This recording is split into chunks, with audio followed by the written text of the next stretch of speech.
Today's guide to life is a heavily requested one. Lots of you always ask me a lot of questions about Photoshop.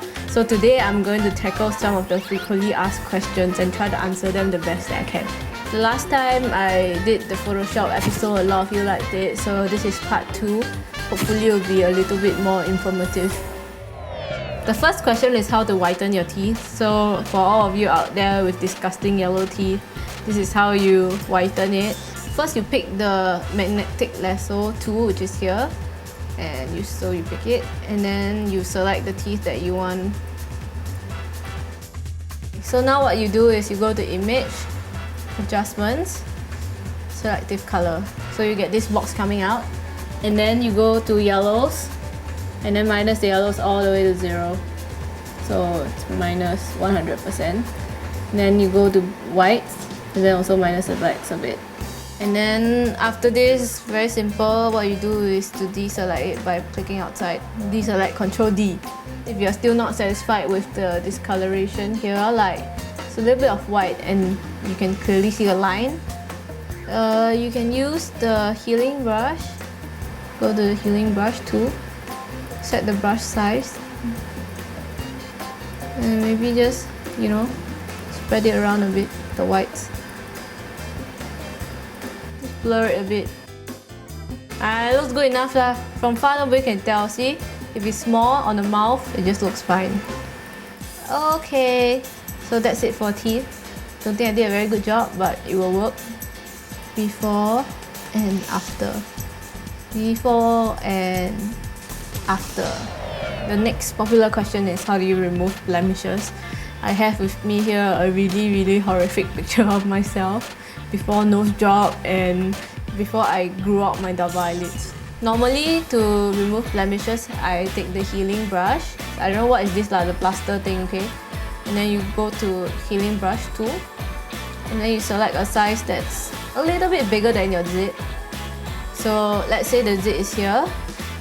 I want to make it this color, so I select this color by pressing alternate and clicking once on it.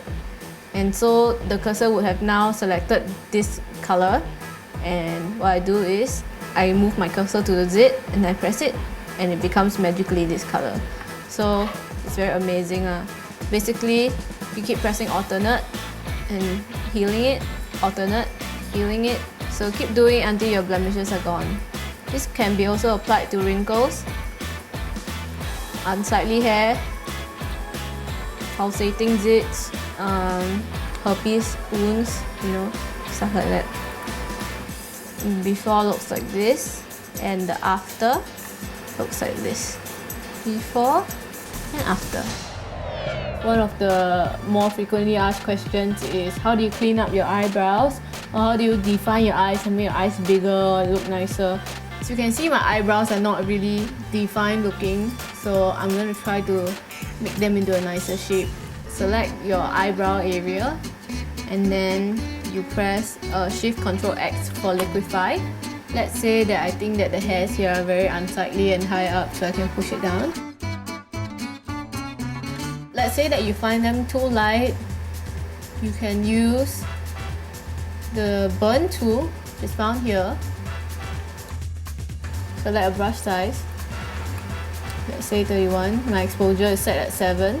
Exposure means how dark you want it to be. So you can darken your eyebrows to make it look more defined by drawing it. So this is me with darkened eyebrows, and this is me without, darkened, lightened. Here is another nifty trick. You can make your eyes look like you're wearing coloured contact lenses. Select the Dodge tool.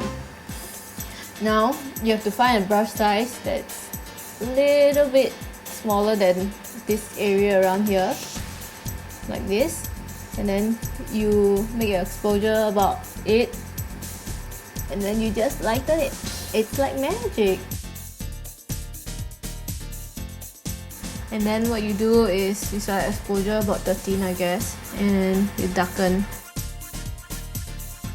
And this way you can sort of put eye makeup on yourself. Before and after. Before, after. The next frequently asked question is, how do you improve your skin tone? A lot of times, like us Asian girls or like Chinese girls look very yellow in pictures. I really don't like that. So what you want to do is to remove the yellow from your pictures. And this stupid picture of me with a nurse's hat and holding a bunch of flowers, looking very retarded, but okay. Well, normally what I do is I go to image, same thing as just now for the teeth, selective color, and then from here you can hit the yellow and reduce the yellow. So what you want to do is to get a little bit more of a rosy color rather than yellowish color. So you can reduce it to whatever amount you want, let's say minus 20%. And there's a little preview button there, so you can hit it and you can see what's the difference. So this is with my yellow skin and this is less yellow.